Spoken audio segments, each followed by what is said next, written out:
Welcome to Season 2 of Worldwide Entertainment TV, the television series.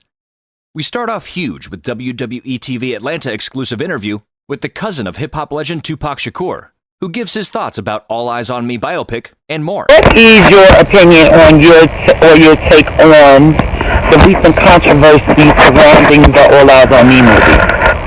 Oh, well, man, my thing with that is, may God bless them brothers or whatnot, but we all know the truth about it. I'm the one told my family about it, you know what I'm saying? Because I was invited to, the world premiere of it. So I went and seen it, checked it out for the family like they told me to, and I reported back to them, told them what I felt about it, you know what I'm saying? And what did you feel about it? I felt like it was a lot of stuff everybody else knew. That was already out there in the world. It ain't nothing that the family's gonna do, because Bill, he was gonna do the one called The Rise and Fall of Machiavelli. That was gonna be the actual All Eyez On Me movie that they did. They called it All Eyez On Me. Right. So he was gonna do The Rise and Fall of Machiavelli, and I still got the flyer for that. You know what I'm saying? We was over Carlos and them place over there when I was doing the interview with Deborah Rock and them place with Buchan and all of them. So it's all cool. So much love to them brothers, you know what I'm saying? We just went with it, you know what I'm saying? And didn't none of the family support it, so it's all good. Not saying it was a bad movie, but it was good for entertainment. Right. So do you feel like they focused on the truth, or do you feel like a lot of things was embellished to create a better story? I think a lot of stuff was made up to, make it Hollywood, you know what I'm saying, and things of that nature, because the hardcore truth of it wasn't there, you know what I'm saying? It's just a lot of stuff, like I said, that people already had knew, you know what I'm saying, in the previous life, you know what I'm saying? In all the documentaries, it seemed like they took all the facts and things out of the documentary that, you know what I'm saying, was given to those people, you know what I'm saying? And then have a real family facts in it, you know what I'm saying? So would you basically say that the movie was based on hearsay and public information? Yeah, you know what I'm saying? I felt the same way. One thing I was glad about the movie is that they didn't glorify the bad things. Like, it was a lot of bad press out there, and it was a lot of misconstrued information and information that was blown up, that whatever he did bad was made bigger than the things that he did good. And I feel like they kind of stayed away from that and kind of mostly talked about his life and his journey between labels and developing his career. And I kind of respected them for that, because they could have really went in and trashed the situation, and they could have made a bigger deal about the run-ins with the law and things of that nature. So shout out to filmmakers. I know it was very hard to make this film with so much controversy and so many people wanting it done correctly, because it's that's why I said, shout out to them, for making the movie. I'm not going to discredit them, discredit no person, black, white, whatever, you know what I'm saying, by doing a movie, you know what I'm saying, it's good for entertainment. When you do a movie, you gotta have the facts in there, you know what I'm saying, because truth be known, they didn't even have a preference. And they just excluded him. You know what I'm saying? Then they didn't have all of the outlaws, all of the family off in there. A lot of things that they were missing, and you can't do a movie without all of the characters. Things of the story. And should without a preference. And should was into it. You know what I'm saying? That's where the whole thing started from. So, you can't can't discredit that. You can't go back and do it and say, oh, we forgot the cash preference. You know what I'm saying? So, tell me about the project that you are working on. Right, it's called The Seventh Sign.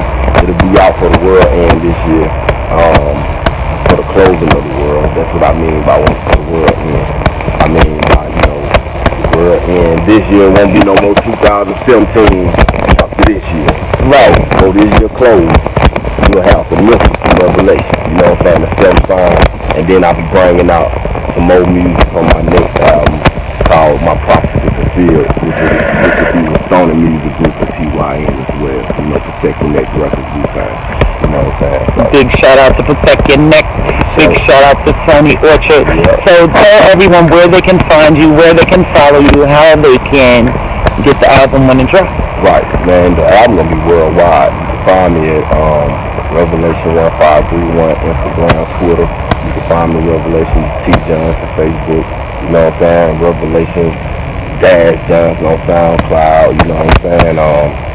Just Google Revelation Johnson. You know what I'm saying? And be out here. You know what I'm saying? Anybody you want to give a shout out to? Yeah, man, I want to give a shout out to my whole family. You know what I'm saying? R.I.P. Kinfolk Kena. You know what I'm saying? Machiavelli lives on. You know what I'm saying? Big shout out to the Legacy Garden. You know what I'm saying? The elite executive center, man. You know what I'm saying? Everybody, that whole staff, include the family right there. You know what I'm saying? I want to give a shout out to my labels, man. I want to give a shout out to my fans. I want to give a shout out to all my loved ones, man. You know, whether I know you or not, you're still family with me, and I want you to remember that. You know what I'm saying? And that's real. You know what I'm saying? I'm the type I want to get to know my family. I don't want nothing from it. No money, no nothing. I just get to know one another. What about that one? Yay!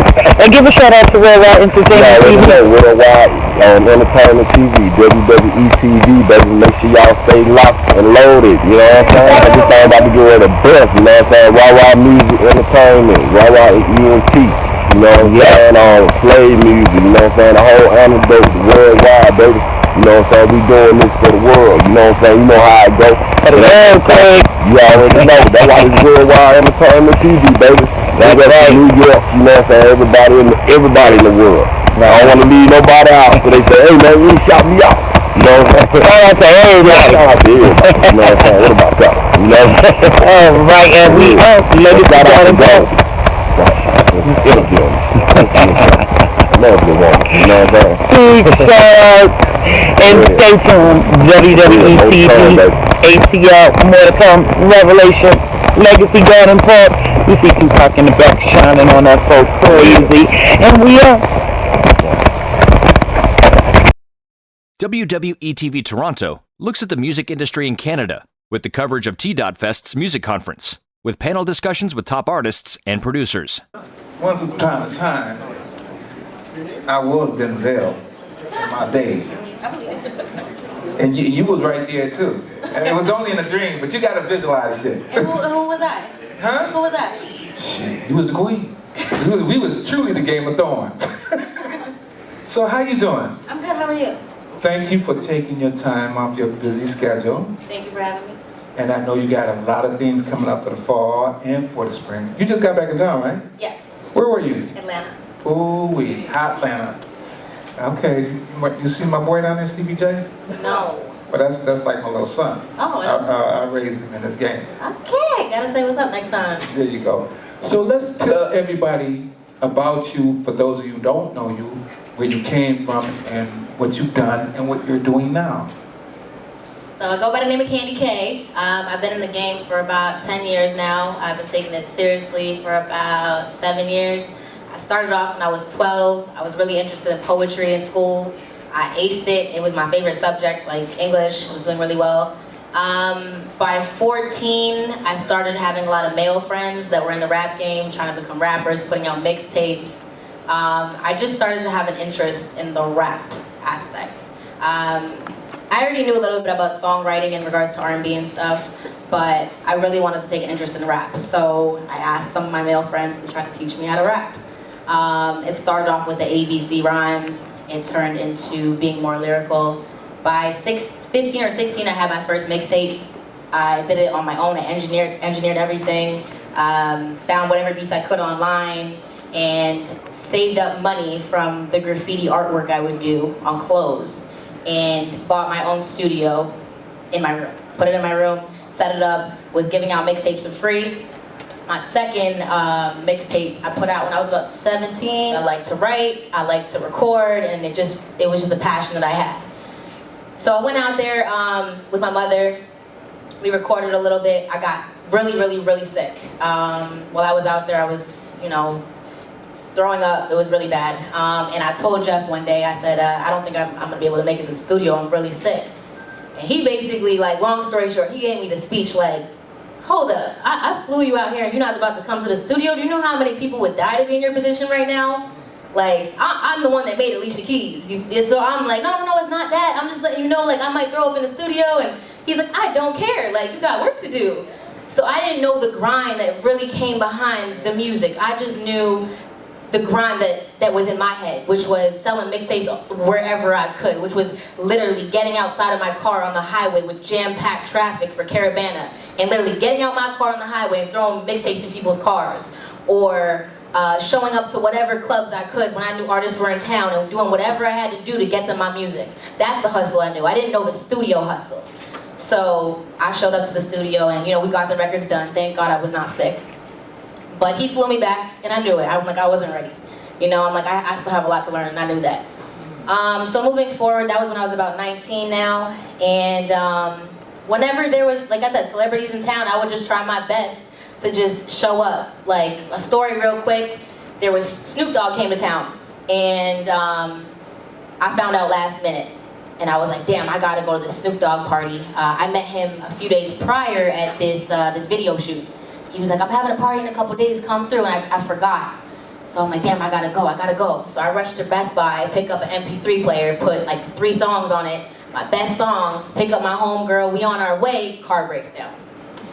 I'm like, oh my God, how am I gonna get to this? Like, we all dolled up, I got my music ready, I gotta go. I make a call to one of my friends, I'm like, hey, I really need a ride right now.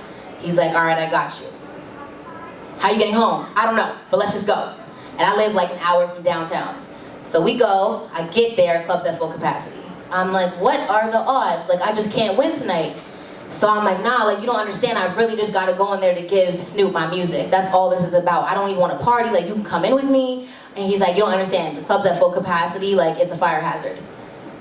I'm literally outside stressing, like, I don't even know how I'm getting home. Like, I just need to get Snoop my music.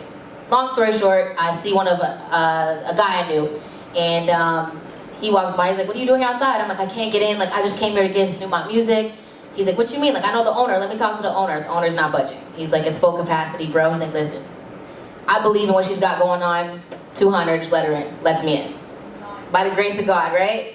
Mother's king. So I get in, and I'm like, where's Snoop, where's Snoop, where's Snoop? Find Snoop. All security blocked off, obviously. So I go into, I was about to go on one of the top booths, because there's a downstairs and upstairs. And I see some friends I know. So I'm like, hey, I just need to get in there real quick. They're like, no problem. So I'm reaching down over the balcony trying to tap Snoop's head, and he's surrounded by a bunch of girls. Security's like, oh, whoa, miss. No. This isn't about to happen. I'm like, you don't understand. I met Snoop the other. He's like, I don't care. Snoop looks up. He's like, oh, what's up, Kandy? I'm like, man, I just brought you my music. He's like, all right, cool. Long story short, a week later, he gets back to me. You know, I love the music, keep going.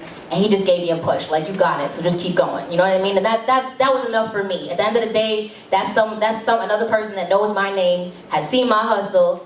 That's all that matters. Now, fast track. I'm about 19, 20 now. I'm in school. Featured Diva of the Week is Alicia Cinnamon, who traveled from Toronto to Atlanta for a special interview at the headquarters of WWETV, the legacy garden home of the future new Tupac statue. Welcome to WWETV Atlanta, and right now we are live at the WWETV headquarters at Legacy Garden Park, the former home of the Tupac Shakur Art Center. And I'm so excited. It's my pleasure to have my sister all the way from Canada, Miss Alicia Cinnamon. Thank you for joining us at WWETV Atlanta. You're actually one of the first artists from Canada to make it to the home plate. You can catch her interview in the Toronto YouTube Space studio. All right. Well, welcome back to another, do we say week edition? Welcome back to another edition of Worldwide Entertainment Television. I'm Nisa Hot.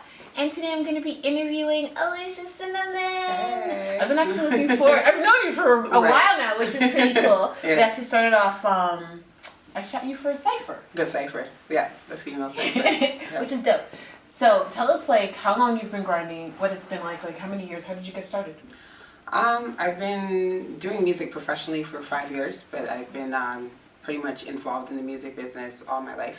I started off dancing, salsa, and merengue lessons, and then branched off into like musical theater, and then eventually like really realized like urban R&B soul is like where my heart is at. So that was kind of like I guess my break into the industry was actually when I started doing like birthdays, weddings, and funerals. Yeah. And then people started seeing me from there and were requesting like original music and stuff like that. So it was kind of like a happenstance, so to speak. Well, that's the thing that I love about you. You're like a beast out there, always performing, constantly performing. Yeah. So like, how important is stage presence and like putting together a stage show? You've got dancers. Yeah. Like. For me, it's I always like taking my performances to another level. Yeah. So it's pretty much just you have to keep in mind like we live in a day and age where people's attention span is very short. Yeah. So you have to capture people. You might not have a second song to do as such. So even if it's just you on the stage, like just being able to own the stage, but as well as like engaging and interacting with the audience.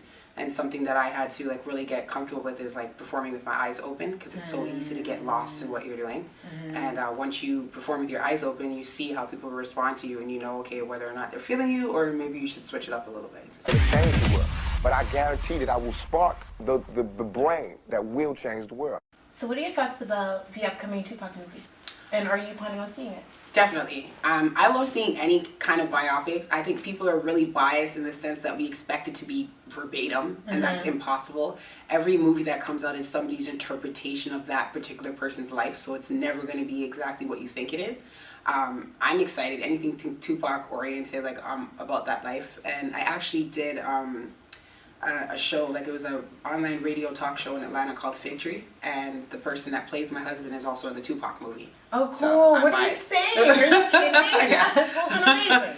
Yeah, so yeah, it was interesting. Like Atlanta's an amazing place. Like I was just walking down the street, and it's like I had a conversation with somebody who was selling a book, and then he was like, "You'd be perfect for a part." I'm like, "Is this real?" Like, you don't hear those stories happening anymore. And then we just did 13 episodes, and we're currently in the process of like mixing and mastering that, getting that out. So it's cool. Like, That's a web series? Yeah, it's an online radio series. Okay, so it's a Moorish American talk show or radio show. Cool. Yeah, it's cool. really, my character's name is Eyez. It's pretty intriguing. So when I put two and two together, and I was like, hey, that's my boo in the Tupac movie. And tell us what you've been doing here in Atlanta. So I came here September 29th, so I've been here roughly about 3 weeks now. I did the Sweet Auburn Festival on October 1st. I've been doing, I think I've done about 3 different radio stations with 89.3, 94.5, and also Highly Unique Radio. I've done the Highland Radio Podcast, Radio Ready Showcase, and I actually got casted for a film, so I'm going to be coming back in December to be filming. Yeah, so that's pretty dope. Like a lot of connections have just been happening since I've been out here, and it's been amazing, and I've been enjoying myself. I mean, Atlanta is Black Hollywood. Yep. And I found, coming from New York and being in Atlanta, that it's a lot of opportunities for people that come to seek them. Exactly. And I'm bringing this up because there are artists that have been in the United States, that have been in Atlanta, and have been doing music, and they haven't covered as much ground as you have covered in 3 weeks.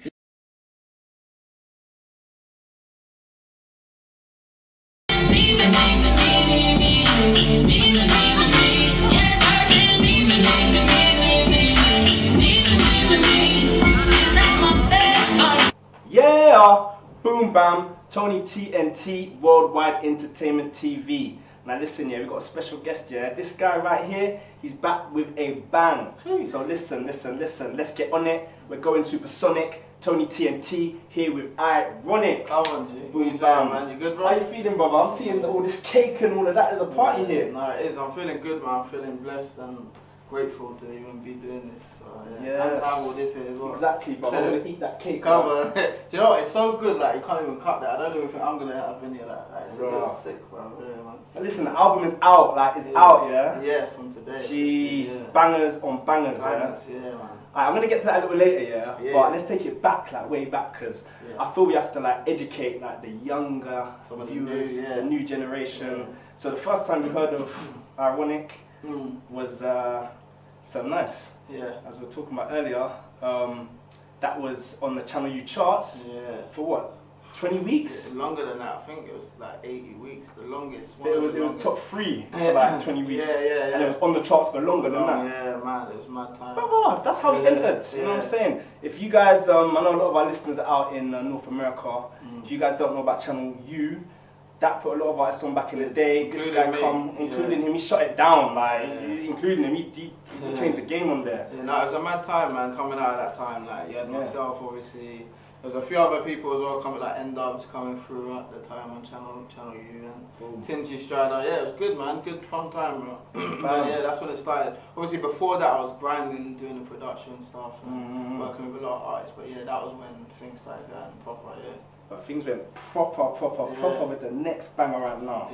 Stay With Me. Yeah, that was the one. That charted, innit? Like that took me from the channel, like you said, the Channel U thing to the charts and wherever else it took me, man. So that was the big one. But we shot the video first for that independently. Yeah, I saw the first video. Yeah. Not a lot of people have seen the first one. I rinsed that. Yeah, a lot of people. Some people prefer that one to the mainstream one. But we put that out, and then like a week or 2 weeks later, the label called and said, "Yo, like we want to sign you." I think it was Atlantic Records called at the time. We were just like, "That's crazy." I didn't even know about record labels then, you know, because at that time no one was getting signed. It wasn't even like that kind of thing. So I was like, "What? Someone must be joking." But yeah, and then they put it out commercially, and then it went crazy. And it reached like number 5. Number 5, yeah. Ooh, number 5, you know. Listen, I got like, you know, listen. But listen, like you've done a lot. Like I mean, sold 500,000 records, man. Ooh, brother. So am I correct in saying like every record you released between 2008 and 2011 charted in the top 40? Yeah. So this guy, he comes with his tunes and he knows what he's doing. He changes the game, does something a bit differently every time. I got to big up the fans though. They helped that a lot. Like at that time, the fan base was so loyal and strong because they grew. A lot of them grew with me from Channel AKA to then seeing me do really well. So they was like, "Yo, we're gonna support him. Every record he puts out, we're gonna support." And obviously, it was like a predominantly girl fan base. So the girls, you know, they're supporting every time. So they were going out buying the songs, like buying the CDs, the posters, everything. So from there, everything we was putting out just done well, but until like 2012, then we started. I don't think people cared about the charts as much. Okay. Even till now, like you hardly hear people getting top 40s and stuff like that. It's more about just putting out bangers and good music. That's what it's all about. Bangers. So I'm grateful that I did all that, but now where I'm at now is putting out like more bangers. You know what I'm saying? Okay. Another banger you had was the one with, and it was a surprise, Chip and Elton John. Sir Elton John. You get I know he's got number 3. Like this guy right here knows his thing. He's on his job. You know, after like again, bro. Boom, bam. Yeah, no, I appreciate that, man. Yeah, no, that one took me by surprise because we was after the success of Stay With Me. We was like, the label was like, "Yo, we need to come with something different. Try a new, old artist that you never would expect you to work with." And I was like, at first I was like, "I don't know, man. My base, I don't know if my fan base will like want to hear that from me." But we did it, and then I was like, "You know what? We should put someone who I know is coming up at the moment, young from North London. He's one of my friends." I said, "Chipmunk." And then he came into the studio, done his thing, and then boom. Well, yeah, the rest is history, isn't it? That was another 500,000 records sold, you know. Bro, these numbers, bro. This guy's been killing it from day. You know, I don't even usually do the number game, but lately, with this new album, I've been talking my ish a bit. So it's been a long time coming, isn't it? So I know you were away for a while, and I know you were shutting it down on like the DJ circuit.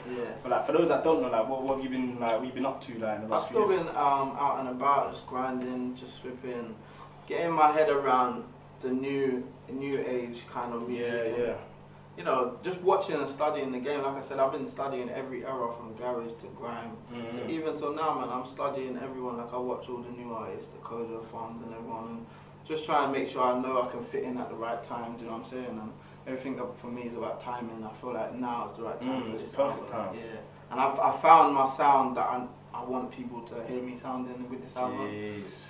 So yeah. I heard the sound check, like this guy's sound, like listen, get the album, cut the album, I saw you bubbling in the back. Jeez, listen, I had to, man. So like, alright, we're talking about like the new generation of different artists and that. Like, do you see yourself working with any? Yeah, man. Yeah, we got some good features on that album. Some that I really wanted to work from the new school, like Fecky. Fecky, boom, boom, bang, boom, bam, boom, bang. Listen. Come on. Fecky shuts down. Yeah, he goes in. Big Tobes, I'm a big fan of Big Tobes. He done a different verse as well for the album. Like he went deep with it, so people are gonna like that one. Pagey K. Yeah, a few of the new school, man, but there's still lots more, man. You know, Kojo Farms, I love to work with J Hustle album was sick. Stormzy, even Stormzy, man, like, I love what he's doing at the moment. I'm just thinking in my head, like, them bangers, like, with those artists. A minute, we make something mad. Ooh, shut down, boom, bam, that's a boom, bam. Young Bane as well, Young Bane's sick. Hey. Okay, so we're talking about features now, yeah? Let's talk about the feature right now. Jeez, the D-O-double-G, Snoop Dogg, Tough. Yeah. Brother, mad. Listen, I heard this like early this morning, yeah, and I was just like dancing. You took me to the club, bro. Like I saw lights in that. To talk about that old school Snoop vibe, man. Jeez, yeah. how did that come about, man? Do you know what, like the management team and that were out in LA. Shout out Creative Monsters and Are You Listening? They were out in LA. And they were working on some projects with some US artists, with Ray J and a few others. And Ray J suggested, he had the Snoop Dogg vocals, he just suggested sending it over to a UK artist. That's the family, right? Yeah, and then, exactly, cousins. And then my manager called me and was like, what do you think? I was like, yo, no doubt, man, send that over, man, let's do that. And yeah, it didn't actually kick in like, yo, this is Snoop Dogg. Until I got the vocals back and I could hear like his backing vocals and you could hear him like the smoke up, you know, before he does the verse and stuff like that. It was mad. In the studio with Snoop Dogg? No. We just got it was just, you know, the internet. So yeah, we got it sent over. But after we recorded the song with my producers, Studio Pirates, we sent it back to them and they loved it. Snoop Dogg's team loved it. He posted a video on Insta saying, yo, check it out, and yeah, it's official. But even Snoop Dogg surprised me, bro. I was like, bro, like, I was thinking like, a link up between Ironik and Snoop Dogg. Let me see it. I didn't know what to expect, and then so that's what I wanted, because you see them two names and you think, what am I gonna hear from this? Like, because Snoop has done so much different stuff. He's been Snoop Lion, he's been Snoop Dragon, he's been that one. So you don't know which one, but we caught the right one. He come with the hard old school Snoop. And then myself, obviously, had to go in as well. So yeah. Jeez, and you went in. Listen. You gotta cop this album, yeah. Like, you know, Tough's a banger. You know, truth be told.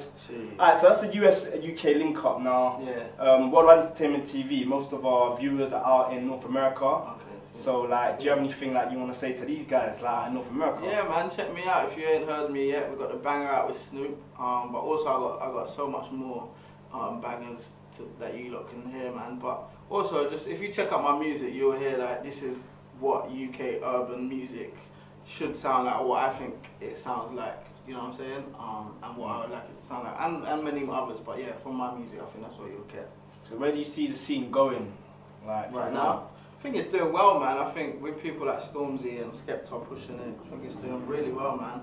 And obviously with other YouTube channels and stuff pushing a lot of music videos, I think that's helping a lot. WWETV. Yeah, big up you, man. But it's just it's helping open doors for a lot more artists, and I think that's what it needed, man. Like I said, when I came out, it was like 4 of us. Yeah. Now there's like hundreds of artists, new artists every week. Yeah, but I love it because, you know, I'm a DJ as well. When I'm out playing, I used to play loads of American stuff, but now I can just play a lot of English, UK artists and new bangers, you know what I'm saying? You know, I get to go to a rave at Ironik's DJ and like... You're missing out. Them VIP tickets and all that, you know what I'm saying? Yeah, that's what, We're gonna shut it down. I'm a sick DJ though, I'm gonna lie. I'm missing out, been missing out. But like, yeah, man. So I know you say in the track like ain't nobody, you know, done it like this before, like. And I was thinking, I was listening as I was bubbling. I was thinking, ain't no one done like this before. And you say that at the end, I'm like, bro, like, jeez, man, read my mind like that. It's a banger, tough, boom, bam. Classic stuff, man. Bringing legendary people together like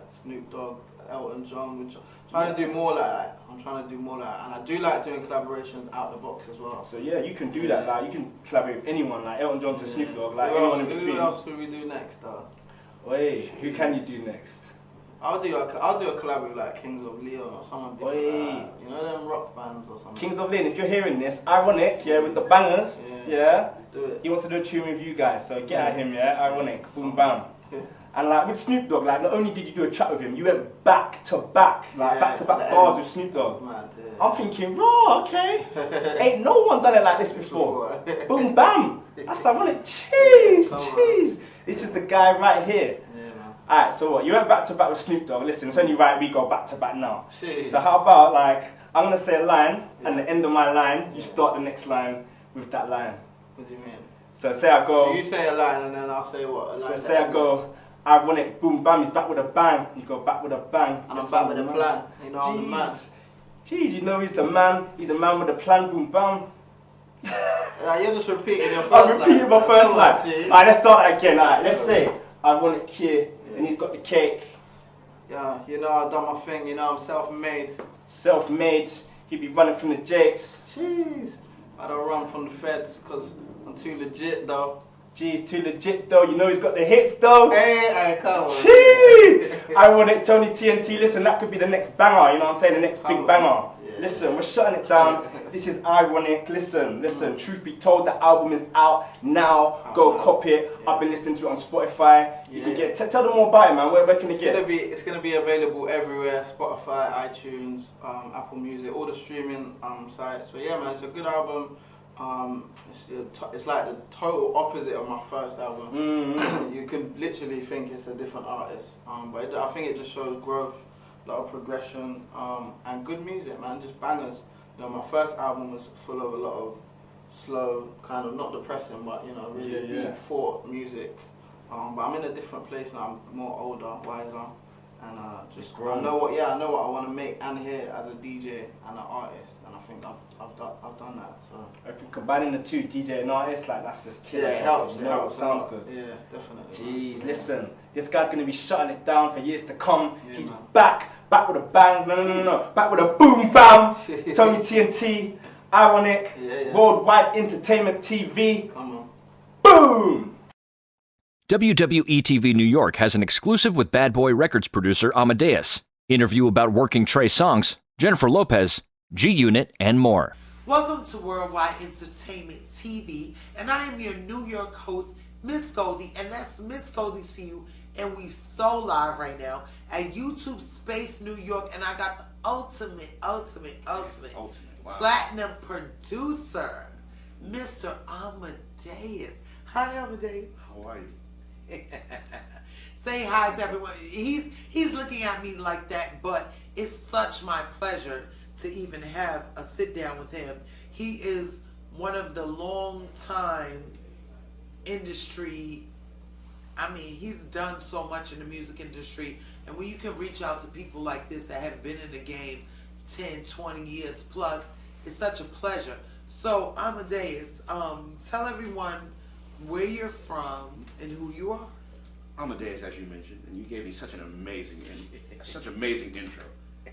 Really, you know, I don't have much to add to that, but like you said, CEO Platinum Boy Music Inc., multi-platinum bad boy hitman producer, also Trey Songz is music director, tour drummer. Been with Trey for the last 10 years. We get ready to go on tour, the Tremaine tour in May. I produced for over 70 artists, ranging from J-Lo, Justin Bieber, Chris Brown, Fab, Dipset, G-Unit, list goes on and on. So it's been a long run. Glad to still be here. Blessed to still be doing what I love to do. And it has been a long grind, and with that long grind being spoken, how to you has the music industry changed in the past 2 decades? Especially as a producer. And one of the things that people ask me about all the time is, would you ask me what's changed, and just the fact of not being able to go in the studio as we used to. Artists and producers will go into the studio and kind of vibe and connect and really build and really create dope songs together. Right. And nowadays, that chemistry is not really there anymore. It's turned into the business where us as producers are sending beats via email and online. You basically don't even know the artist. You have no chance to vibe, communicate with the artist. So the music, I know when I was out there making music, I considered it to be kind of like, I would use the acronym of making a baby. Mm-hmm. It was the beat, it was me, and it was the track, and the song was the baby. Yes, absolutely. We made the baby. Absolutely. So tell me a scenario of the worst experience you have ever had with an artist. Honestly, I really haven't had any negative or bad experiences. Knock on wood. Not really challenging. Me, I would say me as a music director. Right. For a major artist like Trey Songz, it can be very challenging because my job is to understand what his vision is and what he wants to create on stage and help bring that to life. So that's not the easiest thing. So do you totally create his project, or do you just mastermind his tour and what he's going to perform and Yes. what he's going to present to the audience? Yes, I'm responsible for helping him put together the best show possible for his audience and fans. So like I said, that can be, very challenging because at the end of the day, what do the audience want to hear? What do the fans want to hear? You don't know. So each time you put together a show, you're putting together something you feel they want to hear or something you think they want to hear. But you're not sure. You're not sure. So you just kind of got to go out there and fill it out and hope for the best. And once you're out there, kind of, pay attention to what the audience reacts to and get an idea of what they like, what they're not too crazy over, and you adjust. And you know what? I never actually knew that was a job or a position that, and it's very important. Like, I don't want to fucking go to a concert and hear all the songs I don't like of yours. Right. Like, as an artist, we don't have songs everybody like every song. Right. But we do got those poppin' hits. Oh yeah. So I wasn't aware that they had a team. Oh, absolutely. That decides what the poppin' hits are. And I'm glad, not to cut you off, but I'm glad you brought that up because it's a very important point you brought up. There's a team.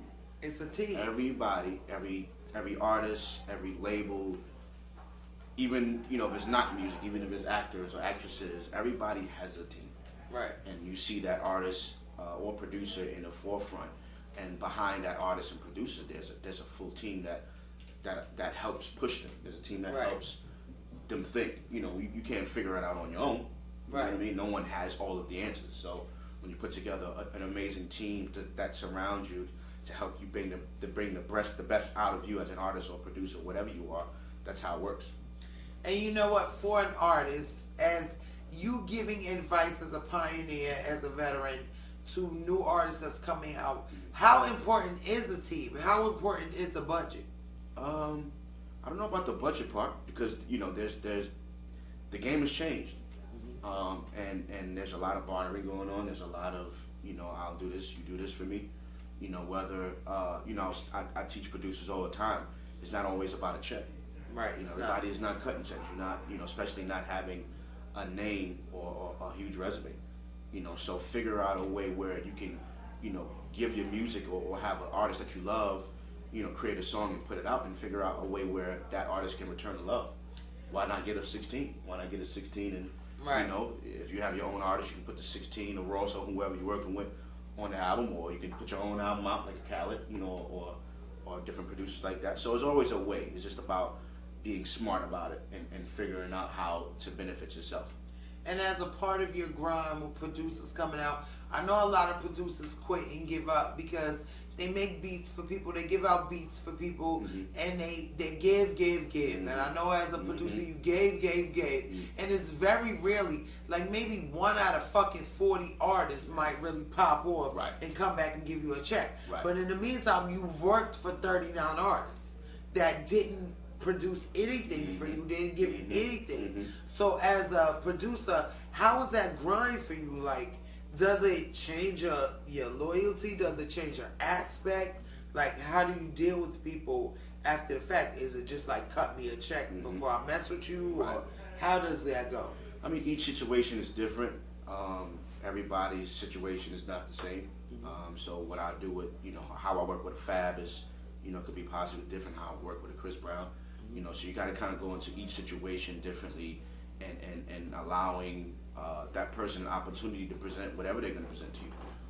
But, for me, it's the passion. It's the passion to do what I love to do, and that's create, great music. So even if there's something out right now that may have not paid me anything or that I haven't gotten anything financial from it, my credit is my credit. It's obviously added to my resume, and it's a song that's out for the people to enjoy. There's songs that people love that I produced that might not be the biggest song for me or a hit record, or I might not even think it's one of my, you know, best tracks. Right. But, you know, to fans and to people who appreciate music, it could be different. And I've heard people say, "This is my favorite song you did for Mike Jones, Grandma." And I'm like, that? He's like, yeah, because, you know, my grandma passed too. Like, so I it's didn't different. care about that song. No, I definitely care. No, I definitely care. That song earned me my first platinum plaque. Really? Yes. Mike Jones sold 1.5 million records. And you know what? Mike Jones is an underrated artist. Absolutely. We haven't heard from Mike Jones. Absolutely. We haven't heard anything from Mike Jones. Mm-hmm. But when he came out strong. Yes. Do you have any advice to these artists that are up and coming? Because you've been in the game for a minute. You watched the time change. You watched the game change. Do you have any advice for the new artists that are coming out? Yeah, I feel like, you know, all artists and producers as well, you know, should be themselves. Right. I feel it's the best way to be is how you're able to connect with the world. The world want to know who you are. You know, why should I support you? Why should I buy your album? Why should I show up to your shows? Why should I purchase your merchandise? Who are you? And for me, I feel like the artists that show their true selves to the world are successful. Right. You know, when you think of Trey Songz loves women. So he invented That's his you know, lane. like that. So, you've been in the game a long time. Tell us what you are doing now and how we can get in contact with you. A lot. You know, like you said, I've been in the game for a while. I know the ins and outs, the do's and the don'ts. So we created a platform called the Music 101 College Tour, where we go around and we educate people in the music business. We tell them what you need to do, how to do it, how we've done it, how we've succeeded, what to do, what not to do. You know, if you know, we've been in the game, we've both been in the game for a long time, and it's tough. It's not easy. You know, there's a lot of roadblocks. There's a lot of people who try to close doors and stop you from getting in. Slam them in your face. I'm So gone. you got to be able to, you know, look at that slam door in your face and use that as motivation, and figure out a way through that door. Whether you got to kick it down, whether you got to make your own key. You know what I'm saying? And you know what, New York, I'm going to say, I've been in the South, I've been on the East Coast, I've been on the West Coast. In New York, you are the main violators of slamming doors in people's faces. Like, who was slamming a door in Amadeus' face? Like, he been out here grinding, he been out here working. Who was slamming a door in my face? Right. But truth is, they're slamming doors because you know what? You so busy trying to keep that one pork chop for yourself That's a fact. that you should just stop eating pork and let's eat vegetables together. You try to keep that one pork chop for yourself. That he can't get a piece of the pork chop. Right. I can't get a piece of the crumbs. And there's enough pork chops. She can't get it under the rice. Like, what's up, though? New Yorkers, the industry are slamming doors. Trust and believe. I'm from Yonkers. They slammed the door in my face.